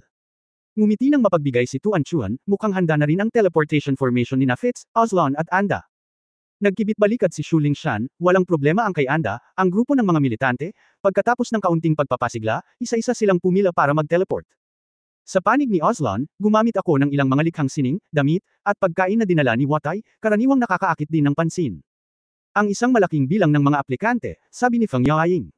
Di ba lahat sila babae? Tanong ni Xiao Waiso. Hindi mo naiintindihan itong suso. Ang ilan sa mga lalaki ni Ozlon ay mas maganda kaysa sa mga babae, nakangiting sabi ni Feng Yaoying. Tanong ni Tuan Chuan, Tita Suso, nasaan si Fiz? Nako, naging maayos naman si Fiz. Pagkalat pa lang ng ilang scientific paper na binigay ni Yunyao sa internet, nabaliw na ang barkada ni Fiz. Napabuntong hininga si Xiao Waisu at tumawa. Sabi, hindi ko kailangan na gumawa ng kahit ano ng maayos.